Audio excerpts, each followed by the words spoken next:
So I tried every real estate marketing method. In this video, I'm gonna be breaking down my favorite ones that actually worked. And I'm also gonna be sharing with you guys some things that didn't work. And at the end, I'm gonna be sharing with you guys my favorite method that I use today to scale my business without having to go through some of the conventional things that most investors have to go through to grow their business, getting leads on autopilot. Now, before we get into it, the reason why you should even listen to me in the first place is I've tried these things, I've been doing this for over 6 years. We recently did a 30 deal in 30-day challenge. Is it possible using our core marketing method? We ended up getting 36 deals done in 30 days. So I know this stuff works, and the stuff that I used to do in the past, I know it works too. It just cost me a bunch of money. Getting into this, I'm gonna be breaking down the 3 most popular ways of growing your real estate investing business, what the cost is involved. And if you stick around here on the channel, as you can see, there's not a lot of videos. I am gonna be breaking down these methods in deeper detail. But on this one, I wanna give you an overview of the cost, the numbers, the key performance indicators, the KPIs, so you can make an educated decision on, do you wanna pursue some of these methods? Okay. First marketing method that I tried that actually worked was pay-per-click advertising. The reason why these leads are the best or tend to be better than most is because they're inbound leads, right? You put ads out there, especially if you're going to Google and you're getting leads from Google. People are literally typing in, I need to sell my home. And if you get leads from Google, that's when people are searching for that term. People are going to your website, filling out a form, and they're saying, hey, I want to sell, which typically means higher quality leads, which also means very expensive leads. So if you're doing this method, it is so important to have systems to be able to work these leads, because very quickly you can spend tens of thousands of dollars, guys. I'm not even joking. At one point in time back in 2022, we were spending $50,000 a month just on pay-per-click leads. That's not even including social media leads on Meta, like Facebook ads, Instagram ads, stuff like that, which are even worse, by the way. The leads are cheaper, but the quality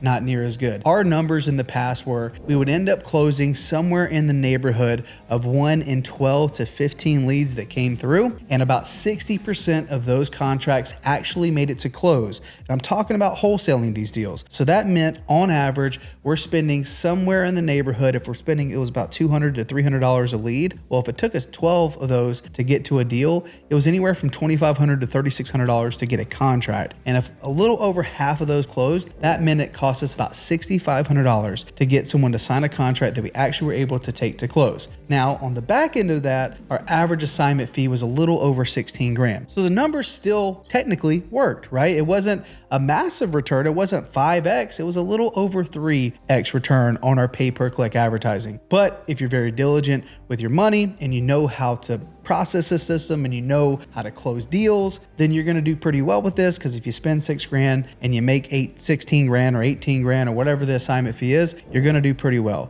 Where people get stuck in this, or probably one of the, I guess, biggest roadblocks, or where you can really mess up, is if you don't know how to close and there's too many unknowns. Now, this is a pro tip right here. Do not get into a market, do not start marketing if there's more than one unknown, right? If I did not know how to close and I didn't know how to sell a deal and I didn't know how to underwrite, well, the last thing I'm gonna do is be spending a ton of money on marketing just to get leads that I don't know what to do with. So the pay-per-click strategy works very well, but you gotta have a system, you gotta know how to close, and ideally have someone that can help you sell your deals if you're not the one doing it. It can get very expensive pretty quickly, but if you stay true to these numbers and go in with that sort of expectation, you're gonna do well. Now, another little pro tip here, do not spread your marketing spend too thin. See this time and time again, saying, hey, we're gonna go nationwide with our approach. We're gonna market everywhere. That's gonna make our cost per lead not be $200, $300. It's gonna be like $50. Well, guess what you're gonna get? You're gonna get properties literally in the middle of nowhere in Colorado, in the middle of the desert. And they're like, hey, they wanna sell this one. What can we pay? I'm like, nothing. What are we supposed to pay for this property? I don't even know. Like, is there anyone actually buying in this area? But hey, the lead only costs $50. I would rather spend the money for higher quality leads in a condensed area where there's a lot of activity happening, rather than spreading my marketing thin just to get more contracts. We're in the business of making money, not just getting signed contracts, right? Popular method number 2. This one is the tried and true old-fashioned cold calling. Now, when it comes to cold calling or cold SMS, this is true marketing. You're reaching out to people basically randomly and asking them if they want to sell their house. Now, the way that you save time and you save money is you do niche lists. And you probably heard plenty of people talk about this, and you probably even tried it, right? Foreclosures, probates, tired landlords, reports, high equity absentee, all this stuff. So I owned a company back in 2020 and I sold it in 2023. It was called Start Virtual. And the only thing I did in that company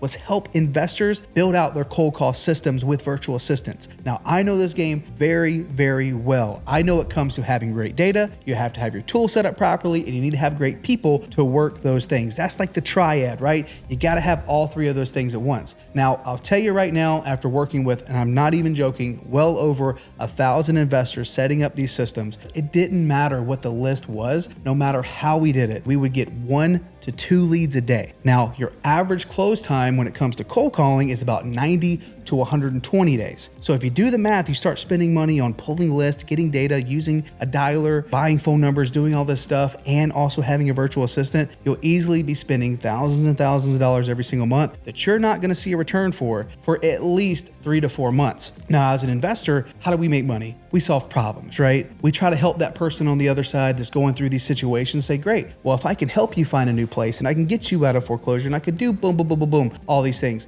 Can you sell to me in 30 days, right? And for the most part, they still wanna wait. It is a big, big, big follow-up game. So if you wanna make this strategy work for you, you gotta have a system in place to where you could take these cold opportunities and warm them up, typically over a month or 2 period before they're ready to make a decision. By and large, that's how you make that work. So you get 1 to 2 leads a day. And again, before you see anything is about 3 to 4 months down the road. Now, why do people tend to do this? Is because it is cheaper than running PPC or pay-per-click advertising, and it's easier to get up and going, right? So it's a little bit cheaper and it is easier. You can literally pull a list and start calling like immediately. If it's me, I would still venture to prefer to PPC. And again, guys, like I've helped thousands of people do this and I've seen the grind. Just when it comes to time and not getting burnt out on doing something specifically, cold calling and cold texting and managing that, it works. It 100% works. But again, we're trying to find that needle in like 4 haystacks. And we wonder why it's tough to scale it. It's a problem that you'll always have to manage. It's not something that can be solved. So if you're doing this method and you're calling homeowners going direct to seller doing this, that's the numbers you're gonna face. So can you do deals with it? Absolutely. I'm gonna have another video here on the channel where I break this method down in even more detail.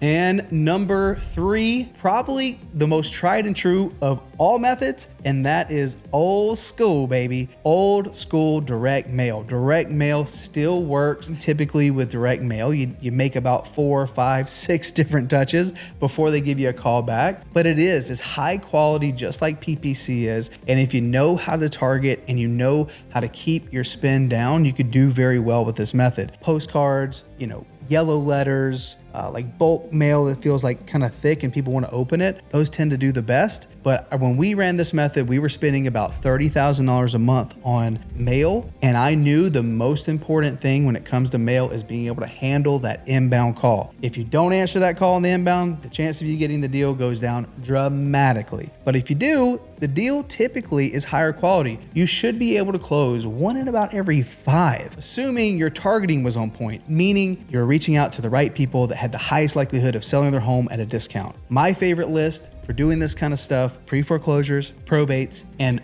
elderly owners who've owned their property for 15 plus years and typically absentee owned, right? So what happens a lot of times, like in Florida and even Arizona where I'm at, is these folks have secondary homes that they don't even live in and they've owned them for a while, so they have a ton of equity. And it gets a point in time in your life where you're just like, hey, we don't use the home that much. Would it be more beneficial just to pull our cash out and go do something else? Happens all the time. It's one of the best lists when it comes to direct mail. So your average cost when it comes to direct mail is you're gonna spend somewhere in the neighborhood of $2,500 to $3,000 to do a deal. These deals typically close at a better clip than what you see on the PPC. Our average close for direct mail was somewhere in the neighborhood of about 70 to 75% of contracts through direct mail actually closed. Now, with all these strategies that we just broke down, it costs money. 100%. If you're going to put money into something, understand this is what you're going to be up against. Now that we broke down these 3 really popular direct to seller approaches that actually work, I think you can bring all of them in or 1 at a time eventually after you have a foundation on what I call free leads. Like in my business right now, we don't have a marketing budget. In fact, our entire business is done through these free lead sources, and actually just one, and that source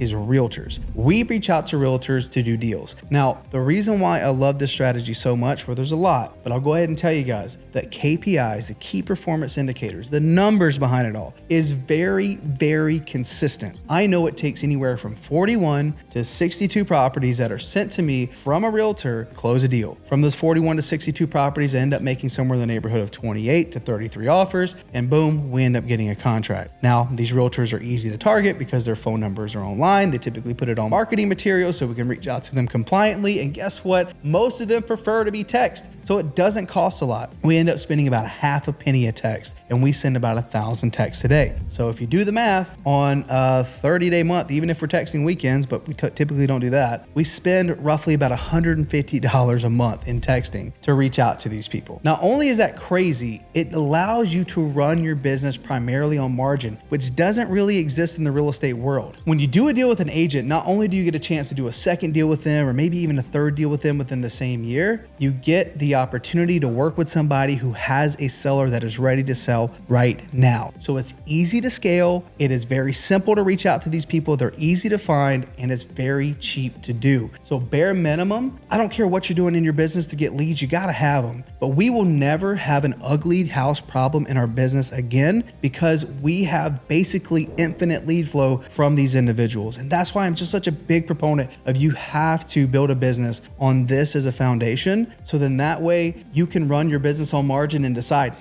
now that we're making 2, 3, 4 deals a month, which should make about $20,000 to $40,000 a month. Most of that money goes into your pocket. So you could decide, do I want to go start adding in PPC or direct mail or cold calling? Because our business is built on this foundation of we're making money every single month. It helps subsidize the cost of what you're going to incur on all these other methods. So regardless of how you do it, having multiple ways to get deals is very important eventually. If you're just trying to get your business off the ground, you have to pick one avatar, one way of reaching out to them, and go crazy and get to the point where you're making consistent money in your business. From there, we can start adding in these different channels. So if we're going to do one thing and we're going to scale it up from there, why not do the thing that costs you the least amount of money and is probably the most scalable because the numbers are very consistent. That's why the agent model works so well. So if you want to know more about how the model works in comparison to these other strategies, I actually did a video here on the channel. I'm gonna put it right here. You can go watch it.